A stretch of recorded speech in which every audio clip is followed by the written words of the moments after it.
City Council did meet in closed session starting at 5 p.m. All members were present during the entirety of the closed session, and there was no reportable action out of that. Thank you very much. We will now have our Pledge of Allegiance and invocation. Please remain standing for the invocation. Chief Sauer, could you lead us in the pledge? Allegiance to the flag of the United States of America and to the republic for which it stands, one nation, under God, indivisible, with liberty and justice for all.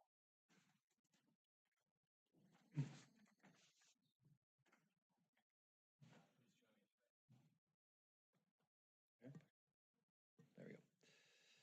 Lord, we take a moment to invite you into this space. We realize that we are limited.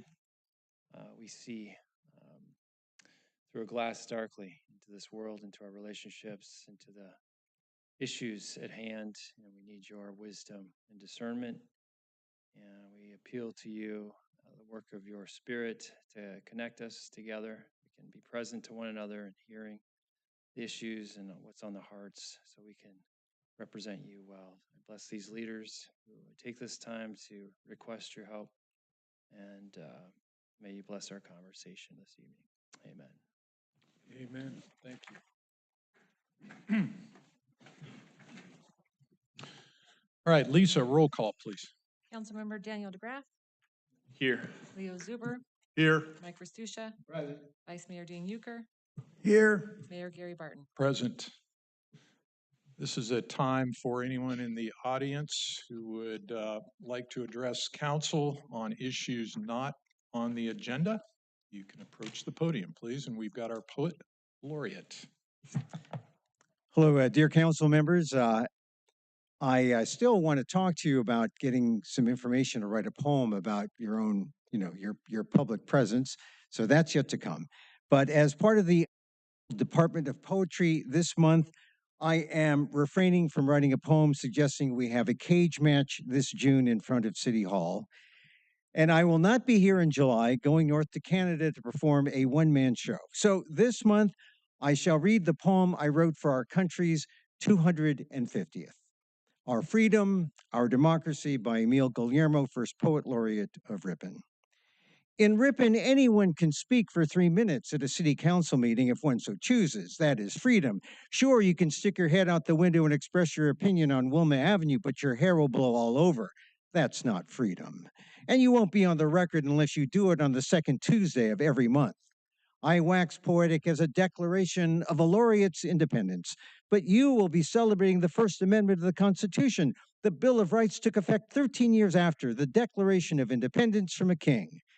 That's when we birthed the nation in 1776. We codified the current Constitution in 1789, and we didn't add the Bill of Rights until 1791. The Founding Fathers wanted us to do the math. The 250th covers just independence. We've got more parties to come. The Bill of Rights includes the freedom of speech without government censorship and the right to assemble more than just Legos. It means freedom of the press, where news organizations can report the facts freely. Now, if only we had a Ripon newspaper. It means a right to petition to fix anything we don't like, if only you can get a majority to show up at a council meeting. And it means freedom of religion. There can be no official religion or church or any law to stop you from practicing whatever you believe.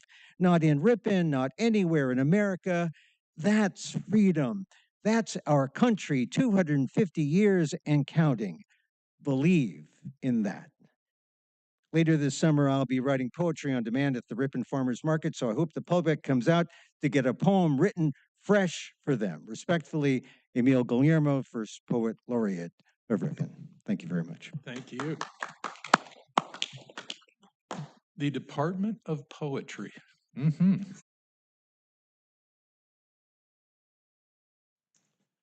Good evening, gentlemen. My name is Andrew McClure. I am the president of Delta Chapter Sons of the American Revolution, which means that I am a descendant of an American Revolutionary War patriot. Our organization is dedicated to the preservation of American history. And I have to say, We came and brought our meetings to Ripon in January of 2025. We have been warmly welcomed throughout the city. I see flags everywhere. This has to be one of the most patriotic cities in the Central Valley. And we have wanted to express our appreciation because, honestly, gentlemen, I think you're a bit out of uniform. What I have are America 250 lapel pins for you.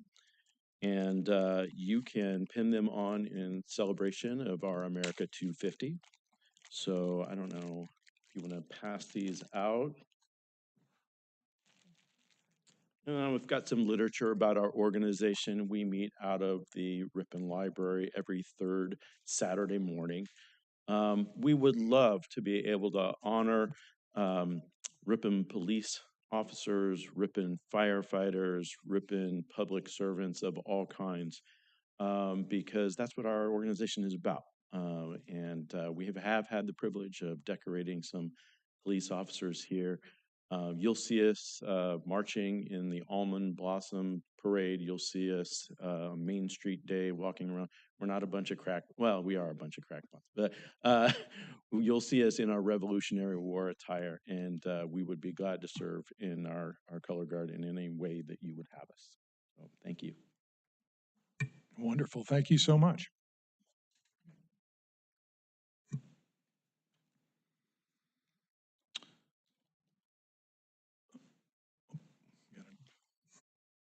Good evening. So my name is Ron Newald. I'm also a member of the Delta chapter, as Andrew stated. I am totally unprepared because I wasn't ready to speak to this yet, but I wanted to just use this opportunity to give you a heads up that we are going to be trying our best to appropriate a Liberty tree planting. And we wanted to do that within Ripon since we do meet here. And as Andrew stated, this is quite a city. We are not in competition with other chapters, but we do have some guidance from other chapters, namely Fresno, the Yosemite chapter, who planted a 27-foot tree, I believe, something like this, a valley oak tree down there in downtown Fresno. I would love to see us do a 28-foot tree here in Ripon, just to take precedence. It's the largest tree that's been planted in the United States at 27 feet. So if we can get a little higher, we can take some ownership there. But we're really looking for some information on Public Works, on contact names, any of those things that we can get from you to further this. It's a fairly quick process. It has grants and funding through our George Washington Endowment Fund, as well as there are a relief program within California, which helps fund some of that as well. We're really looking for a space to do it. We're going to partner with American Legion VFWs if we can get their support as well. But I just wanted to give you a heads up. In the next month, you should see something come across your desks there with this request to join with us in celebrating America 250. So thank you very much for your time. Very good. Thank you.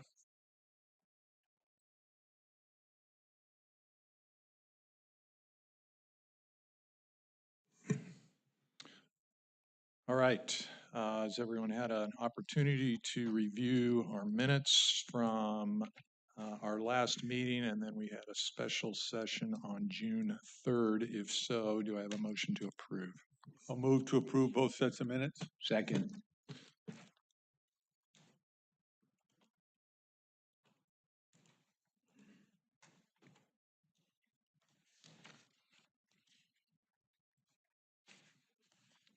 All right, both sets of minutes are approved.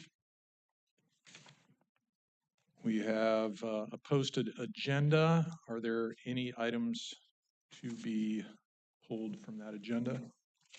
If not, is there a motion to approve the agenda as posted? So move. Second.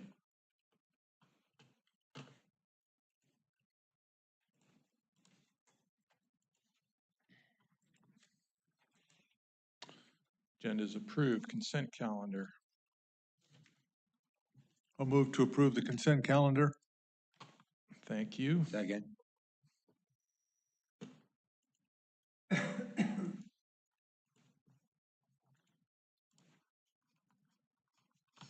Consent calendar approved. And next, let's see. City ordinances, is this a public hearing on this or Second reading. second reading? I don't think so. Is that correct? Correct. Okay. All right. Second reading, Mr. Zeiderbarth. Thank you, Mr. Mayor. Both these two items of the ordinances are second reading and adoptions. We went over these last meeting, but I'd be happy to answer any questions on either one of these if you have them.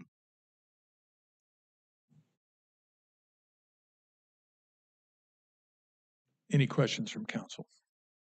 If not, I'll make a motion, we waive the second reading and adopt the ordinance. Second. is that for both? Sure, if we can take them both at the same time, that's for both. I think sure. Are they separate, Tommy? I would take them separately and also take public comment if there is any. I did the first one, yeah.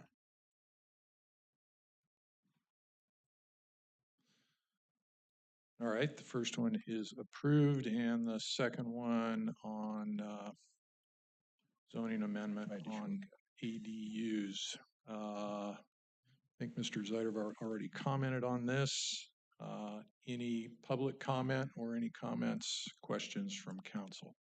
If not, is there a motion to waive the second reading and approve? So moved. Second.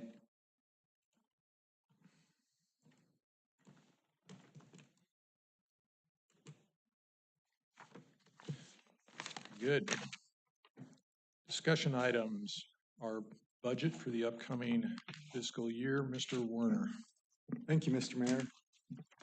This is similar to what we've been doing the last few years. We actually started the budget process with a strategic planning meeting a month or two ago, where we talked about some big picture items, and that was really focused on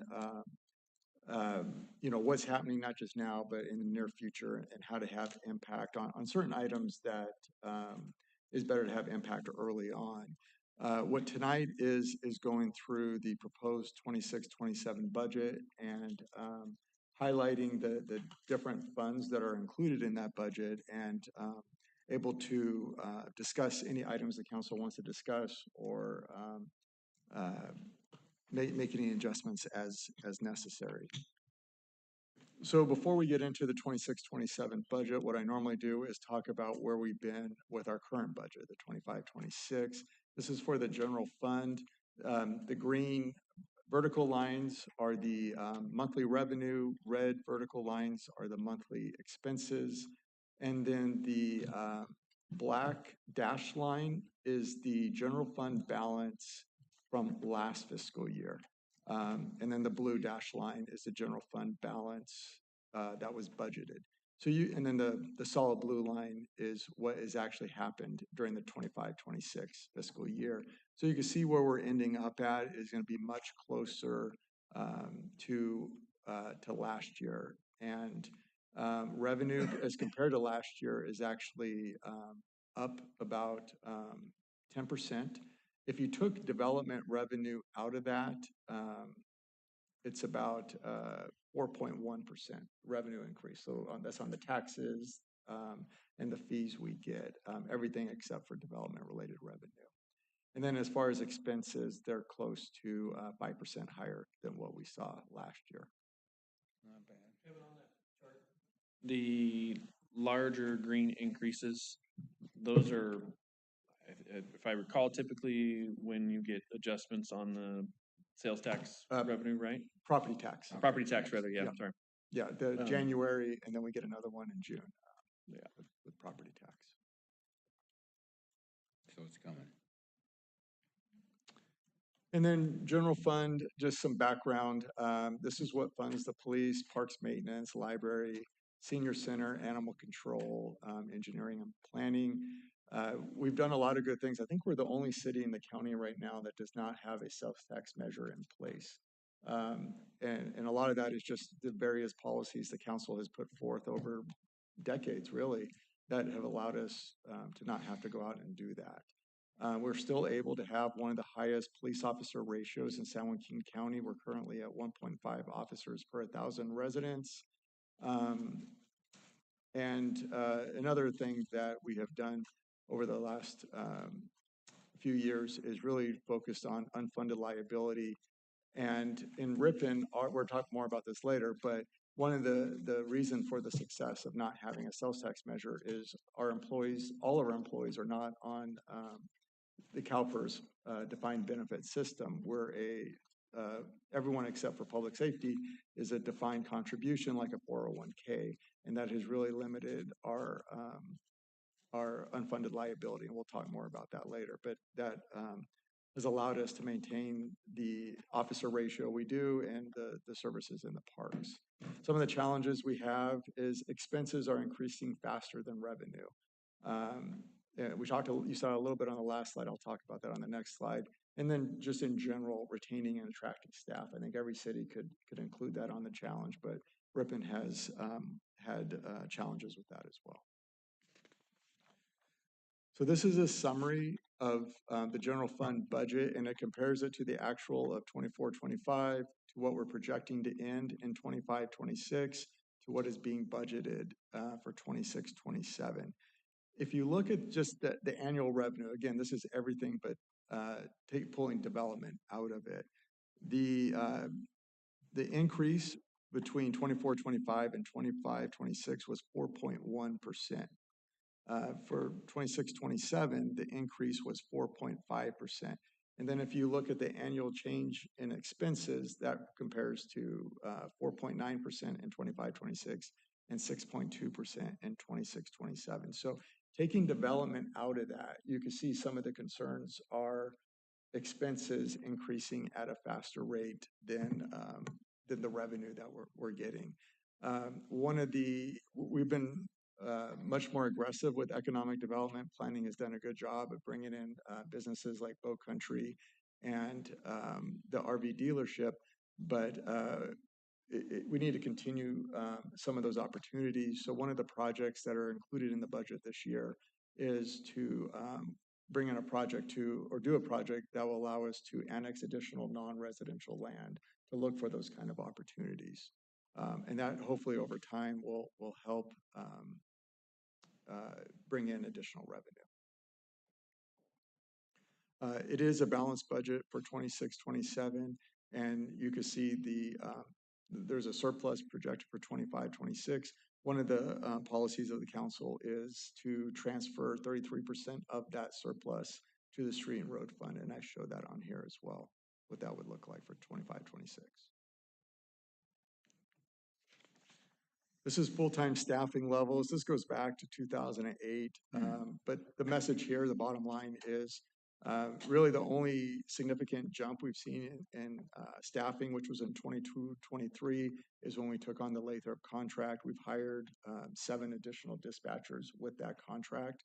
Besides that, it has remained relatively flat since the recession.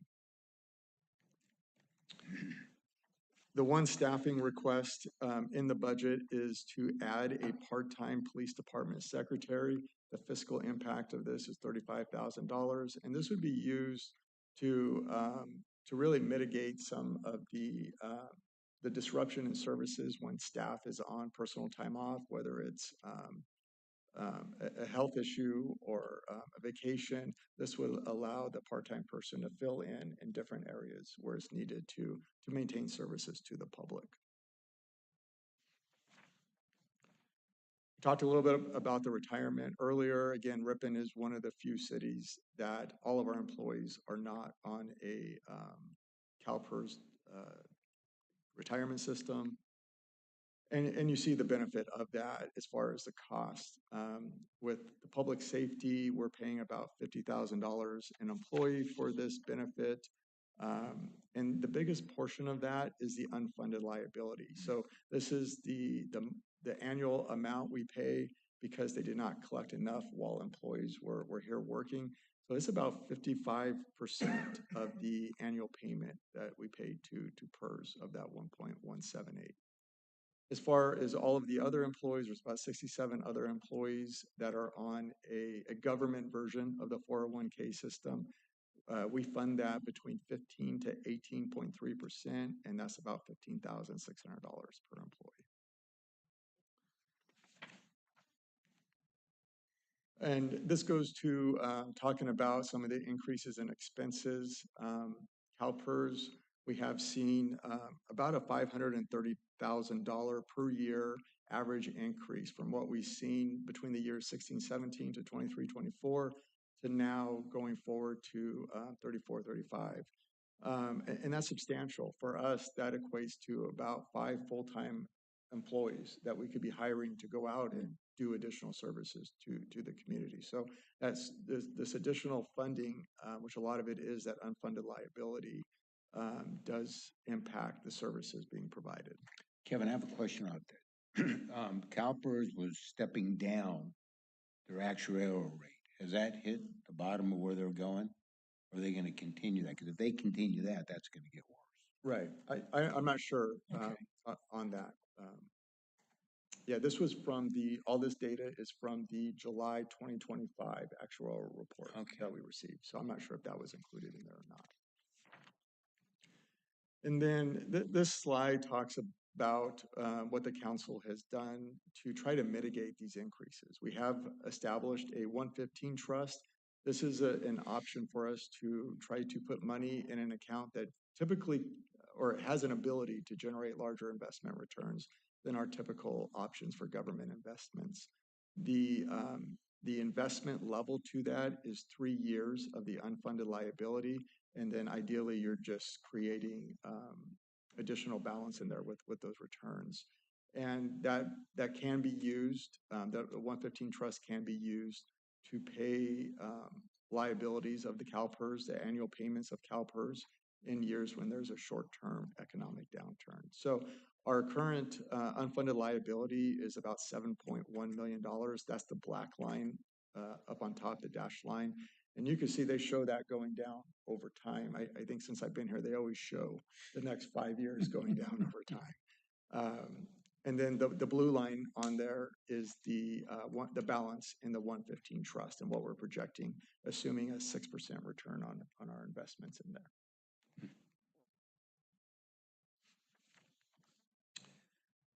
Another reason of higher expenses over these last couple of years is related to health and welfare and the benefits we provide our employees. These last 2 years has been close to 10% increases in the healthcare or health and welfare programs. And the year prior to that, it was 8%. And then you can see it was relatively flat. We did a pretty good job managing that over the years, but these last 3 years have been substantial increases. And I would point out that the employees are sharing in this cost right now for 2026. Employee contributions are offsetting these numbers by $153,000. So these are the total numbers, and then you subtract $153,000 for the net impact to the city.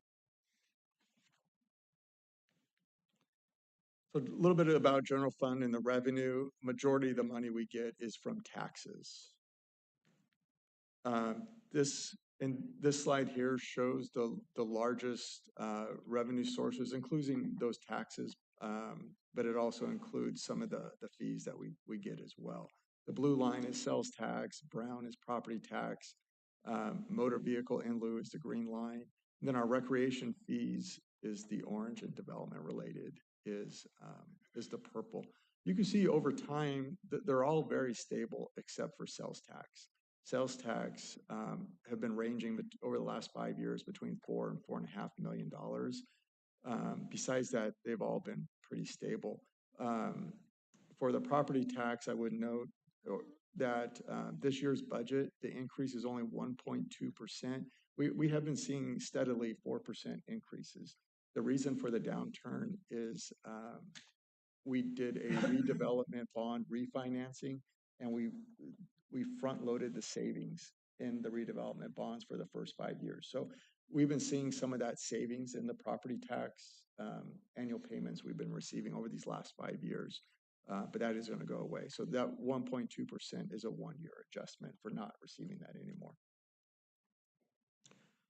Motor vehicle in lieu, about 5% increase. Recreation, this is over the last 4 years. We've been seeing about 2% increases in that. It took a little bit to recover after COVID, but we're also showing about a 2.3% increase in the budget. And then development, it's averaged about $600,000 over the last 5 years of annual revenue. What's in the budget is just under $400,000. And why is that, Kevin? Why do you show it? Uh, Drop off?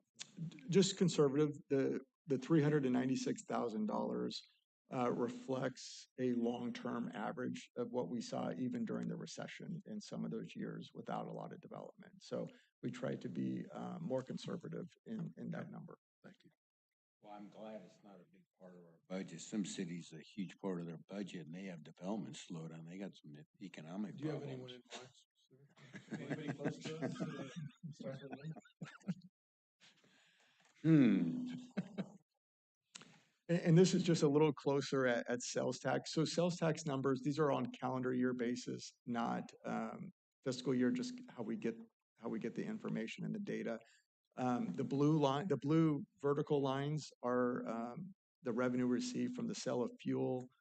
The brown is manufacturing, green commercial, the purple are the restaurants.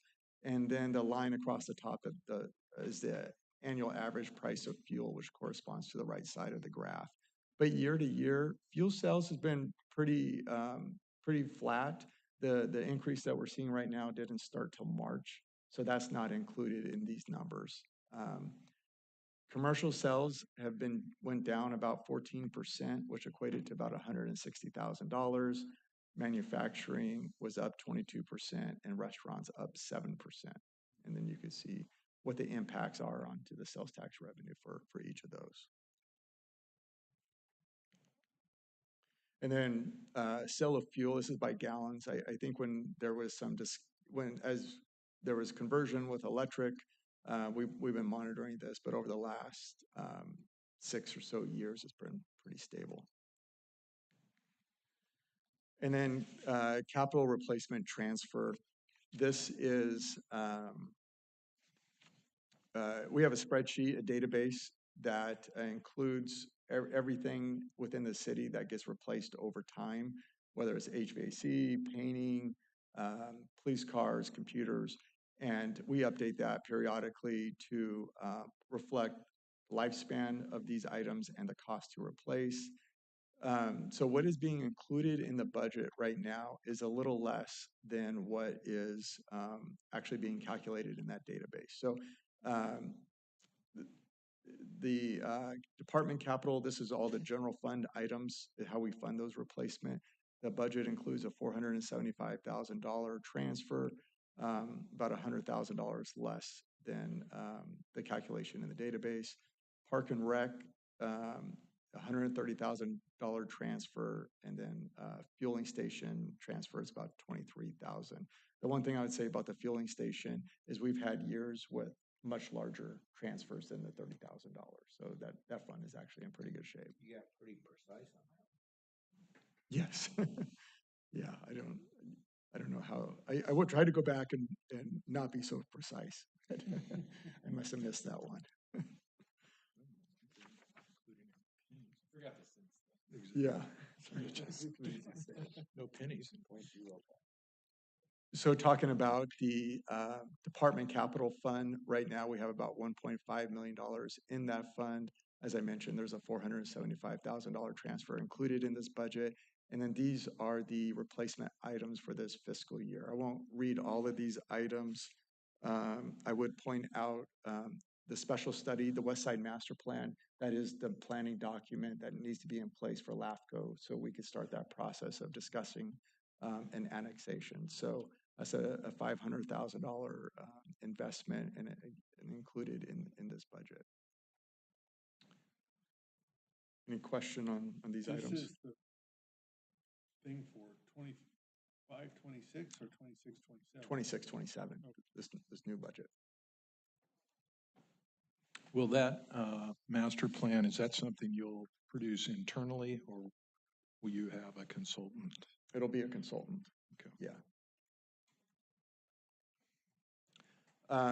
And then as far as Parks Capital, the beginning balance in there is $2.5 million at the start of 26-27, $130,000 transfer. And then these are the projects. The parking lot and baseball fields is actually out to bid right now. We're projecting a $2 million bid, but we should know here in a few weeks where that project comes in at.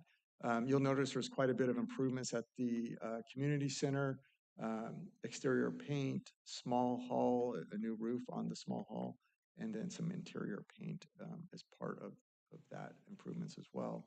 And then Stouffer, the front gazebo over time, it has just been used quite a bit. A lot of tape people have put on there. So this will clean all that up. I've had a lot of comments about the community center needing some attention, so I'm glad it's being done. I think we figured once you do the parking lot, You better do the rest. all of a sudden it'll highlight the other problems. Yeah.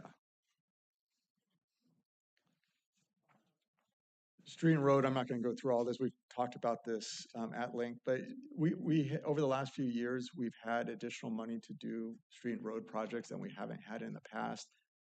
Some of this is because of the policies of the council and how money is being allocated to street and road, whether it's the reserve policy or the street and road reconstruction fund that we're putting money into now. But some of that is on from other agencies. LTF, there was a chance we could have lost all of our LTF to transit. We only lost 25%. That was a win. And then SB1 funds that we're receiving from the state are being indexed, and that is turning to be a meaningful source of funding. This is a summary similar to the general fund that I showed earlier. The one thing I would point out in operating expenses, you can see the street department increasing in the proposed budget to $533,000.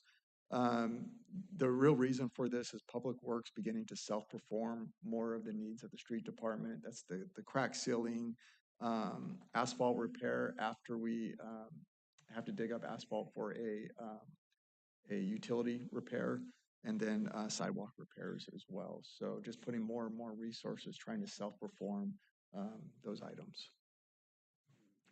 And the other thing I'd point out is in the past, we used to fund, the landscape district has a few districts that are in the negative, and we used to fund those out of the general fund. Those are now being funded out of the street and road fund. So that's close to about $100,000 to fund those districts that are in the negative. And I noticed that the lighting fund in our little list is negative for next year. And so there's going to be one added to that of general fund money going someplace else if we don't do something about that. Correct. Yeah, and that I have a slide on that at the end. We could talk more about that. And then this is a list of the projects for 26-27. We are doing River Road overlay. That's planned. That's about a $1.3 million project. And then West Ripon, they just started construction on that project. I think actually $400,000 was the bid. And then Area 3 is the next project that is planned. As you can see on the red in there, there's a significant amount of reconstruction. So engineering is put together some preliminary designs. They are going to do a workshop with the council to talk about how much money the council wants to allocate to that project and how we could phase that. So we'll come back with that over this fiscal year. But those improvements would actually happen in fiscal year 27-28.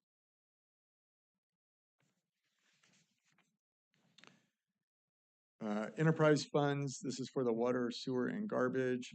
We recently have a 5-year rates in place for February 2026 to 2030. And the biggest challenge we deal with there is just complying with state regulations. And not just complying with them, but ensuring those costs are being accurately projected in our rate increases. It's been a real challenge, especially in the garbage fund. We talk about this, and I won't go through all the numbers. This is really showing the transfers that happen to the enterprise capital funds from the operating funds. But the budget does include one maintenance worker in the water department, and this is to complete additional regulatory requirements. And then also there are 2 projects to add wellhead treatment at city wells. So that obviously has more maintenance and demand on our staff. These are the list of utility, the enterprise capital projects. This is for the water and sewer capital funds. There's about $657,000 of water capital projects. The biggest are the 2 well treatment programs, or the wellhead treatment projects. They're about $200,000 each. I don't know if you noticed the Mislin Sports Park, the water tower, the graphics are starting to peel off. We haven't been to the top yet to see, is it a graphic issue or a paint issue? And that number could range between $100,000 and $400,000, depending on what they find up there. But James is getting bids, and the contractors are actually going to the top and looking to see what it is. We're hoping it's just a graphic issue and the sun just damaging the graphics, and on the order of $100,000. And the other big project is the SCADA upgrade. This is what James in Public Works controls all of our pumps and water wells through the computer system, sets the parameters of how those operate. So that's split between the water and sewer capital fund, but that's about a $250,000 project. And then the other one, big one for the sewer capital, is a sludge disposal project. We're completing a draft of the wastewater treatment plant facility plan, and we're going to bring that to the council to go over. But one of the recommendations in there is to remove the sludge that's impacting the performance of those ponds. So you dredge it? Is that essentially? essentially? That's how I understood it.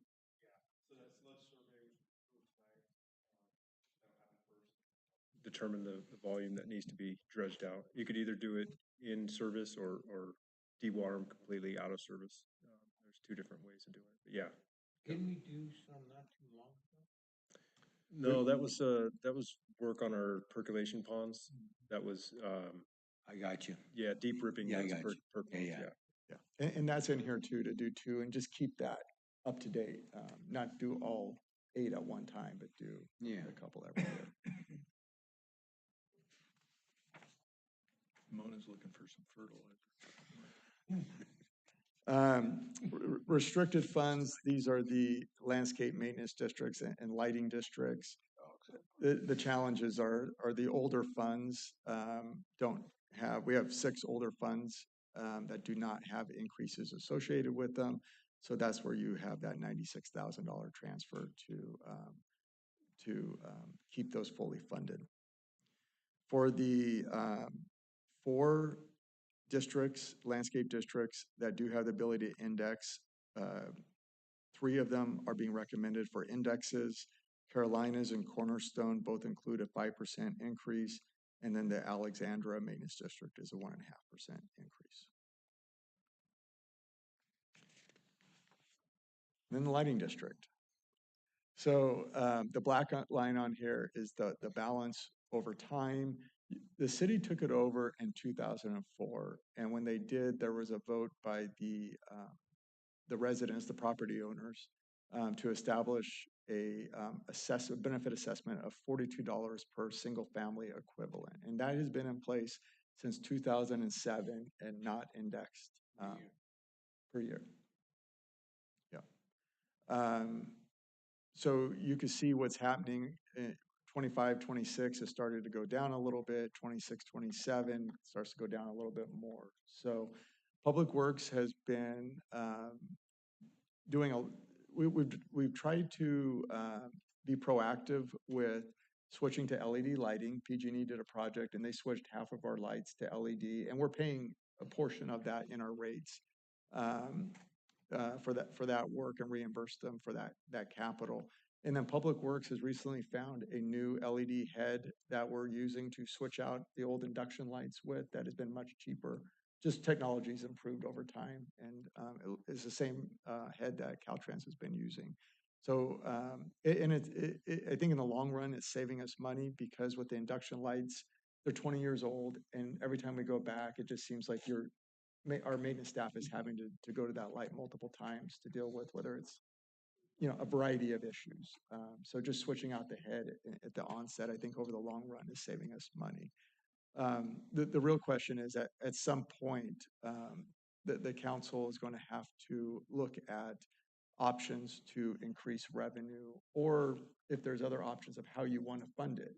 Like you said, you could use general fund money, street and road money. There's other options that you could do, but it has impacts on those funds as well. So my suggestion is when you're ready to have that discussion, we hire an engineer to put an engineering report together that really starts projecting out how much money do you really need in the long term before you start going down this path.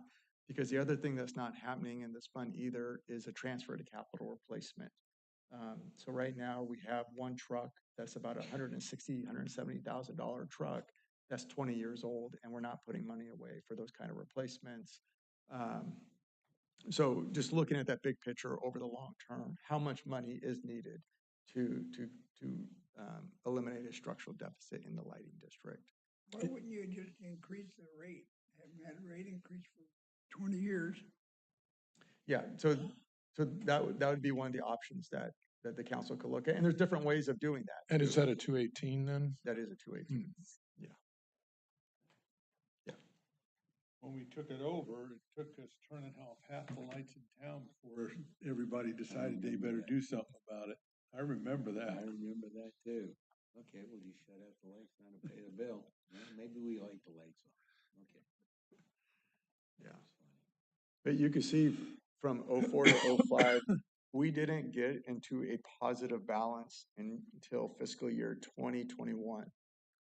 So it took a long time to dig out of the hole that we started in, which was about, I think we got to close to $300,000 in the negative at one point. Just, a lot of the startup costs with the district.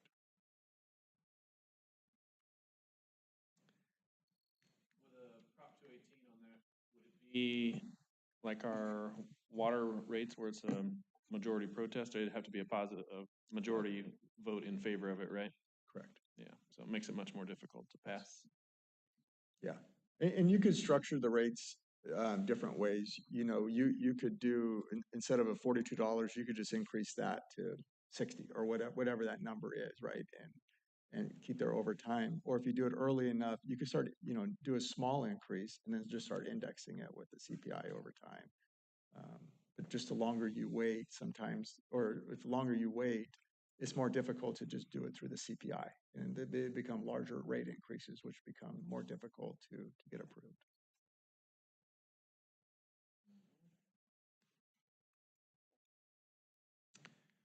And then the last slide is just miscellaneous capital projects that we're working on that over the next fiscal year that I haven't talked about yet. Signal at River North Ripon, that's in the design right now. 60% design is done. That should be going out to bid later this year. They're doing a replacement of CNG compressors at the fueling station, and then a bike trail we got grants for on the Stanislaus River. Between the bike bridge and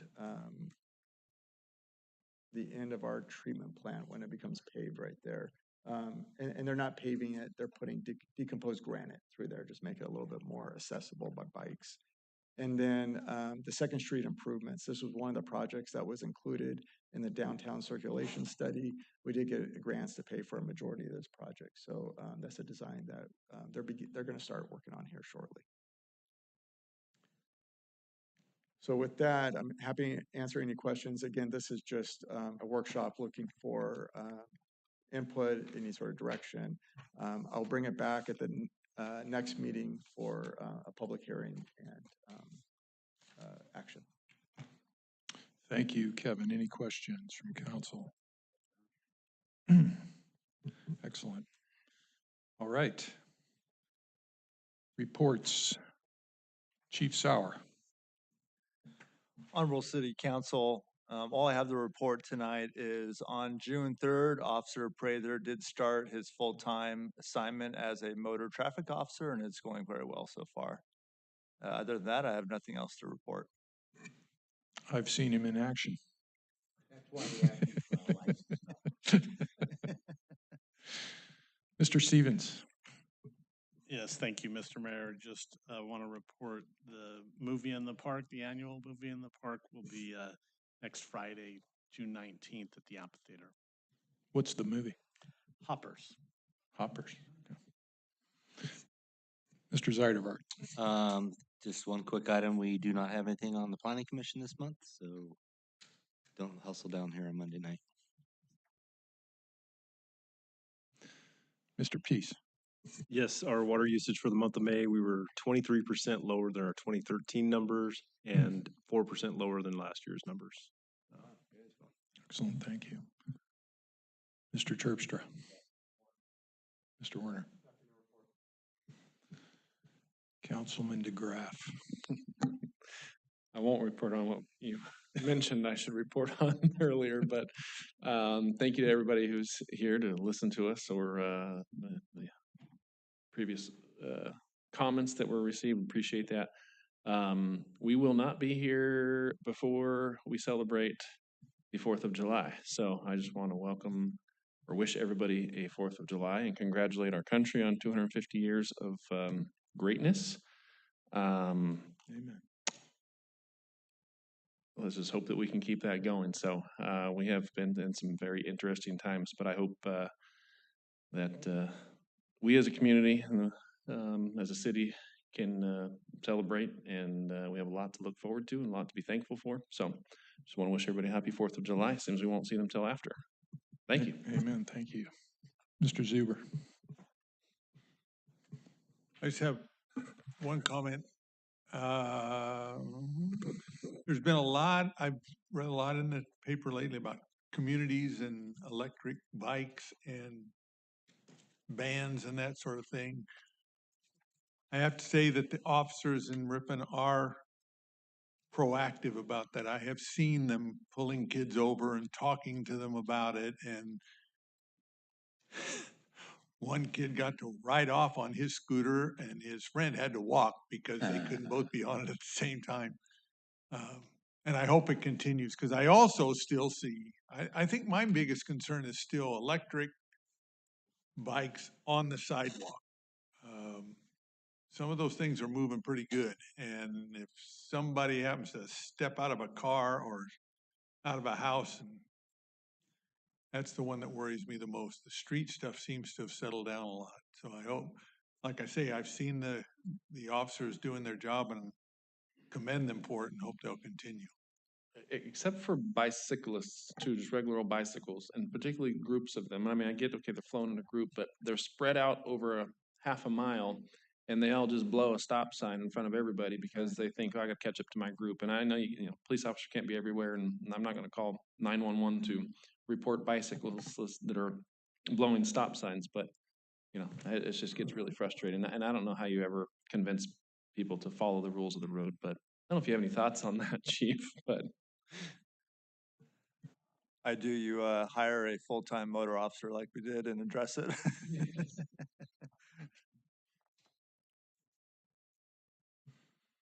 That it, Leo? That's it. Thank you. Councilman Restuccia. Yeah, that's a good point about the bike. When I back out, maybe because I'm on a corner, I gotta use the cameras, I gotta look, and it scares me to death because you get people that just walking, you can't really see them. Then you got these people speeding on the sidewalk stuff. I just want to make several comments. One is, for some reason, this newsletter just hit me as being probably better than anything in the past. I mean, there's a lot of good information in it. Probably always is. But this one just jumped out, and I wanted to compliment you on that because I thought you guys did a very good job on that. Secondly, we lost one of our officers to retirement, Michael Perry. You did a very nice job at the retirement, and I'm going to miss him after 19 years. And so instead of 7 on PERS, now we have 6. Okay, just so our rates are gonna come down a little bit. But anyway, he did a great job for us. Hate to see him leave. Also, Missland Park, I've said this before and I'll say it again. James, you do a very good job of keeping that place clean. The restrooms, I don't know if it's you or TPR, but every time I go there, it's very clean and orderly and people are having a good time. You open that back gate, that's helpful for people to come through.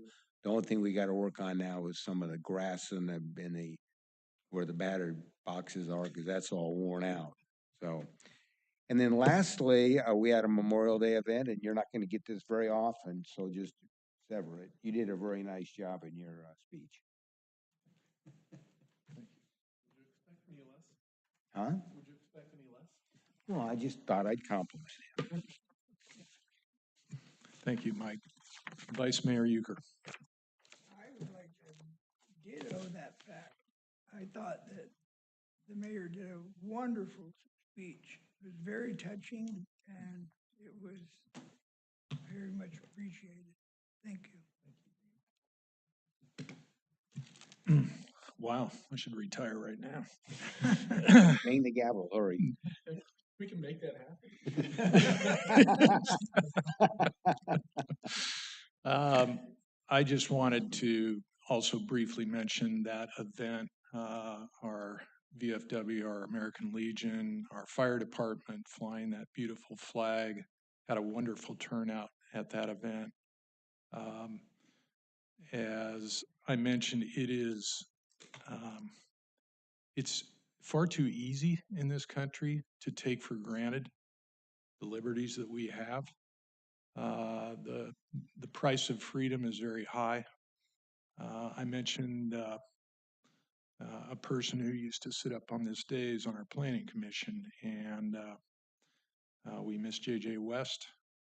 He suffered a traumatic injury serving our country and is no longer here as a result. So that was a very meaningful event. Another thing I wanted to mention that, again, I think is easy to take for granted is the management of the public's money by the city and specifically those represented here who heads the head of our departments and our city administrator. One doesn't have to look very far in this state to see cities that are managed very much differently. In fact, one does look pretty hard to find other cities that are managed as responsibly. That is something that I greatly appreciate, as I know the rest of council does as well. People in this city, I know also appreciate that. So thank you to all of you. Also wanted to make mention, just there was a quick note by Kevin James that you have in your department have taken on some of the work that we used to farm out. That is greatly appreciated and kudos to you and your team. With that, I wanted to echo Councilman DeGraff, very excited for the celebration of 250 years of, I think, without question in my mind, the greatest nation on earth. I'm so grateful that I was born in America and I've been blessed to live here. And I wish all of you a wonderful celebration of Independence Day. With that, we are adjourned.